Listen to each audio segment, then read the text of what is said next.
और अब आपको लिए चलते हैं कराची, जहां पर रिपोर्टर्स कॉर्नर में हमें ज्वाइन करेंगी किरण रिजवी। किरण, ओवर टू यू। बहुत शुक्रिया। और रिपोर्टर्स कॉर्नर में आपको एक मरतबा फिर खुशामदीद। मैं हूं किरण रिजवी और आज प्रोग्राम में मेरे साथ मौजूद होंगे सीनियर रिपोर्टर्स काजी हसन और मोनिस अहमद।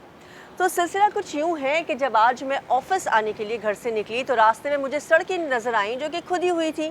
मैं खुश हो गई कि भाई शहर में तरक्की काम तेज़ी से जारी है, लेकिन जूं जूं सफ़र आगे बढ़ता गया ये एहसास कम होता गया, खुशफहमी भी ख़त्म हो गई, क्योंकि वो तरक्की कम और तकलीफ ज़्यादा लग रही थी। कहीं BRT रेड लाइन का काम अधूरा था, कहीं अंडरपास का काम अधूरा था। तो ये मामला है क्या, इस पर बात करते हैं। काजी हसन और मोनिस अहमद हमारे साथ मौजूद हैं। मोनिस, सबसे पहले आप बताएं ये क्या है, ये जो रेड लाइन है, BRT रेड लाइन, इसको तो शहर की लाइफ लाइन कहा जा रहा था ना, ये क्यों बार बार ताखिर का शिकार हो जाती है? किरण, तरक्की हो रही है शहर में। हाँ, आपने इंट्रो में जो बोला लेकिन थोड़ी बाद मैंने ये भी बोला शहरियों को यही ख्वाब दिखाया जाता है कि ये तरक्की हो रही है। बुनियादी तौर पे ये BRT रेड लाइन की जो कहानी है ना 2022 में शुरू हुई थी और ये पहला BRT मंसूबा था जो सिंध हुकूमत ने इनिशिएटिव लिया था और टारगेट था 2 साल में मुकम्मल करने का 2024 में। लेकिन बदकिस्मती जो शुरू हुई वो सबके सामने है। यूनिवर्सिटी रोड हो, मौसमियात हो या मरीर के इलाके हो, 2 साल से अब ज़्यादा का अरसा हो गया। 2026 में हम खड़े हुए हैं। ये मुकम्मल होना तो दरकिनार, अब इसकी लागत दुगने से भी ज़्यादा हो चुकी है। और दूसरी बात ये कि जिसका ड्यूरेशन था वो 4 साल पर हो गया है। ताज़ा तरीन इसमें खबर यह है किरण, जो कराची वालों को बहुत मायूसी या बहुत मुश्किल में डाले हुए हैं वो आदी है कि 2 दिन में, हाँ आदी तो हो चुके हैं बहुत सारी खबरों को लेके, 2 दिन पहले ही ठेकेदार जो लॉट 2 वो हिस्सा है जो मौसमियात से नुमाइश तक इसका हिस्से पे काम हो रहा था, सिंध हुकूमत ने बिलाखिर ADB एशियन डेवलपमेंट बैंक की जो इसमें मेन डोनर है उनकी शिकायत पे कॉन्ट्रैक्ट मनसूख कर दिया, क्योंकि कॉन्ट्रैक्टर उनके मुताबिक बहुत स्लो काम कर रहा था। बार बार उसको कहा गया, काम का पेस नहीं बढ़ाया गया। शहरियों को, लाखों यौमिया शहरियों को जो गुलशन इकबाल, गुलिस्तान जौहर और जो मुख्तलिफ करीबी इलाकों में रहते हैं उनको शदीद परेशानी का सामना है। तो बिल आखिर अब आप देखें 4 साल बाद लॉट 2 के कॉन्ट्रैक्टर का कॉन्ट्रैक्ट मनसूख कर दिया गया।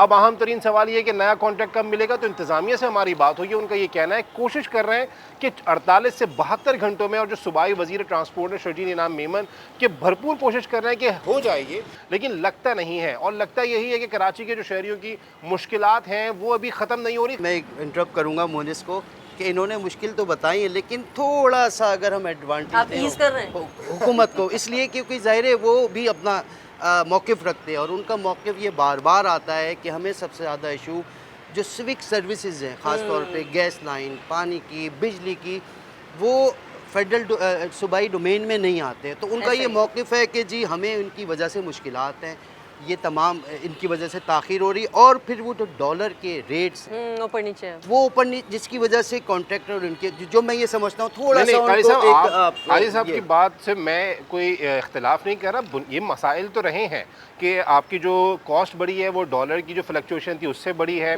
यूटिलिटीज़ के मसाइल थे जो कि यूटिलिटीज़ ज़ेरे ज़मीन है, पानी की लाइन, गैस की लाइन। लेकिन काजी साहब आप नहीं समझते कि जब ये मंसूबा शुरू होता है ये सारी चीज़ों को मद्देनजर रखा जाता है, ये सारी बातों को, यही मेरा सवाल है कि ये सारी चीज़ें तो पहले वक्त करने वाली होती है ना। 2 साल की डेडलाइन दी ही क्यों जाती है? अच्छा, आप मुझे इसके साथ साथ करीमाबाद, बिल्कुल इसके साथ साथ आप मुझे करीमाबाद अंडरपास का भी बताएं, उसके साथ क्या हुआ है? BRT रेड लाइन का तो चलने बताया मोनिस ने, वो उसका काम क्यों अधूरा है? करीमाबाद अंडरपास भी BRT की तरह एक भयानक ख्वाब बनता जा रहा है अवाम के लिए। उस पर काम शुरू हुआ और बड़े एक्सपर्ट हमारे ये मोनिस साहब, मैं बताता हूँ उसमें मैं असल में KDA ने ये मंसूबा बनाना शुरू किया था और इसका अभी लगभग हाल वही है, लेकिन ये छोटा मंसूबा, जाहिर सी बात है 1.1 किलोमीटर का मंसूबा था। करीमाबाद आप भी जाती है, ख़वातीन की मार्केट है मेन, वहाँ पे ट्रैफिक जैम के मसाइल थे, वहाँ पे शुरू किया, शदीद मसाइल थे यकीनी तौर पे। उसी को केटर करने के लिए सिंध हुकूमत ने ये मंसूबा शुरू किया था 2023 में। 1 साल में मुकम्मल होना था। यहाँ भी कहानी मुख्तलिफ नहीं है। 1 अरब 32 करोड़ रुपए इसकी इनिशियल कॉस्ट थी, अब 3 अरब 80 करोड़ रुपए कॉस्ट हो चुकी है किरण। 3 साल से जायद का वक्त हो चुका है। हम दोनों मिलके जरा इस पे ये तमाम चीज़ें जो इशू यकीनी तौर पे जब भी सामने आते हैं जब किसी भी शहर का एक जामे मुकम्मल मास्टर प्लान, बिल्कुल सही बात। अब तक तकरीबन 6 मास्टर प्लान, तकसीम से पहले 2 मास्टर प्लान 1922 में बना था जिस पे मुकम्मल अमल दरामद हो, और आज कराची की जो नज़र आ रही हैं आपको शहरें और ये तमाम उस प्लान के। फिर 1946 में बना था, लेकिन क़याम पाकिस्तान के बाद फिर 51 में बना, फिर 74 में बना, फिर 2000 में बना, फिर 2007 में बना मास्टर प्लान, लेकिन आज तक मुकम्मल तो अमल। ये सवाल मैं आप दोनों से पूछूंगी, जब पुराने मास्टर प्लान पे काम नहीं होता तो ये नए मास्टर प्लान क्यों बन जाते हैं? मोनिस पहले आप बताएं, फिर मैं काजी। देखिए, लास्ट जो मास्टर प्लान था ना वो 2020 में था, मास्टर प्लान 2020, लेकिन उस पर भी जिस तरह माजी में मास्टर प्लान पे अमल दरामद नहीं हुआ। असल में कराची का जो सबसे बड़ा इशू है ना, जो आप अक्सर मेयर कराची से भी सुनती हैं, बहुत सारे स्टेक होल्डर से सुनती हैं, यहाँ पे इदारे इतने सारे हैं कि उनकी जो जुरिस्डिक्शन है, उनकी जो हदूद हैं, आपस में उनका टकराव बहुत ज़्यादा हमें देखने में आता है। SBC अलग डोमेन में काम करता है, KD अलग डोमेन में काम करता है, तो होता ही है मास्टर प्लान पे अमल दरामद हो नहीं पाता। इस वक्त कराची में जो गैर कानूनी तामीरात है उनका इतना बड़ा मसला है, कमर्शलाइजेशन हो रही है, हाई राइज हो रही हैं। आपको एक बहुत अहम नुकता, कच्ची आबादियाँ बढ़ती जा रही हैं, मुनज़्ज़म आबादी होने ने मोर देन 60% कराची जो है कच्ची आबादियों की तनाजुर में फैल रहा है, मुनज़्ज़म तरीके से आबादी बन नहीं रही है। शहर है, इतने बड़े तो मुल्क होते हैं। कराची, आपने बिल्कुल सही कहा, कराची एक मुल्कों के बराबर है, लेकिन कोई भी मुल्क तरक्की याफ्ता, उसकी पहचान उसके इंफ्रास्ट्रक्चर, उसके मास्टर प्लान पे। और अगर अभी ये तमाम मास्टर प्लान जो साथ के साथ थे वो मुकम्मल ही नहीं हुए थे कि 8वां मास्टर प्लान 2047 का आगाज़ हो चुका है। यही मैंने आपसे जी, सवाल किया उसका ना कि आगाज़ हो पुराने चुका नहीं होते, नए है, क्यों बन पुराने जाते नहीं हैं? बने, और इस पे ये कोई करोड़ों रुपए के नहीं बनता मास्टर प्लान। नहायत तवील अरसे के बाद अरबों रुपए का एक मास्टर प्लान बनता है। मैं मतलब मेरा ये मानना है बहैसियत सहाफ़ी, अगर किसी भी एक जामे मास्टर प्लान पे अमल दरामद मुकम्मल तौर पे हो जाए तो सिविक इशू जो है ख़ास तौर पे वो हल हो सकते हैं, क्योंकि मास्टर प्लान में हल ना हो काजी हसन साहब तो कम तो हो, मगर ये मुकम्मल तौर पे अगर हल ना हो तो बिल्कुल कम कम हो सकते हैं, क्योंकि मुझे याद है 74 के मास्टर प्लान के मुताबिक हमारे शहर का सबसे पढ़ा लिखा जो ज़िला कराना है, नॉर्थ कराची की जो सड़कें, नॉर्थ नाज़ाबाद की जो सड़कें जी। जब बनी थी तो उस वक्त मजाक उड़ाया जाता था कि ये इतनी चौड़ी सड़कें, लेकिन वो आइंदा 50 साल का विजन रख के बनाएंगे। अच्छा, काजी साहब सीनियर मोस्ट हैं, आपसे कतई कलामी एक सवाल मैं पूछना चाहता हूँ, क्योंकि आपने मास्टर प्लान का जिक्र किया। मुझे ये बताइएगा, चाहे गवर्नमेंट हो या गवर्नमेंट में ना होती भी सियासी जमातें हों, आपको कितनी संजीदा लगती हैं ये इनकी काविशें मास्टर प्लान पे अमल दरामद के लिए? देखें, इस हाथ से अगर बताएं तो कराची को इंतज़ाम चलाने वाले father of the city mayor Karachi, आप मुझसे ज़्यादा जानते हो उसके उनके पास कितना रकबा है कराची का और कितनी सिविक सोसाइटी जो है, सिविक इदारे उनके अंडर में।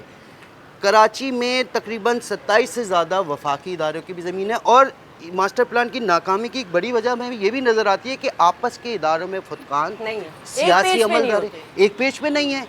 अभी भी जो मास्टर प्लान 2000 जो नाज़िम कराची जो साबिक है मुस्तफ़ा कमाल के दौर में हुआ था, कराची स्ट्रेटेजिक प्लान जो है बड़ी लागत से बना था, वो कोर्ट में गए हुए हैं, अदालत में गए हुए हैं। अभी पिछले मास्टर प्लान का हुक्मनामा नहीं हुआ, उसका फैसला नहीं हुआ, तो नया मास्टर प्लान बन रहा है। दोनों मुझे मुख्तसरन बता दें, क्या लग रहा है आपको, जो मंसूबा भी मैंने जिक्र किया, BRT हो या वो जो अंडरपास है, ये कब तक मुकम्मल हो जाएंगे? आपको क्या लगता है? अंडरपास की मैं आपको लगता है क्या? अंडरपास की मैं बता देता हूँ, अभी उसका काम 90% से ज़्यादा मुकम्मल हो चुका है करीमाबाद का।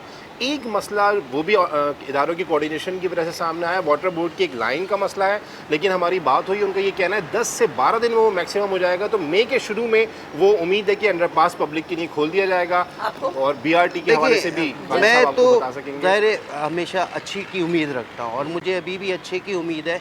बेशक वक्त लग रहा है, ताख़ीर हो रही है, और ये इनकी हुकूमत की जो भी हो, इब्ने वक्त हुकूमत जो आपको लग रहा है नियर फ्यूचर होने वाला है जल्दी? बिल्कुल नियर फ्यूचर में शायद हो भी जाए, ऐसा नहीं है। और कई ऐसी चीज़ें हैं, सड़कें, और ये मुझसे बेहतर जानते हैं मोनिस, जो पहले ख़राब थी वो बन भी गई हैं, लेकिन असल में कराची को ओन करना पड़ेगा। हम शहरी सियासतदान ओन करेंगे तो कराची बेहतर होगा, वरना फिर इसी बिल्कुल। और मैं काजी हसन साहब की बात को ही लेके आगे क्लोजिंग करूंगी कि ओन करना पड़ेगा कि कराची हमारा शहर है, तभी मसाइल ख़त्म ना हो तो कम से कम तो हो। रिपोर्टर्स कॉर्नर में फ़िलहाल इतना ही। Over to studio.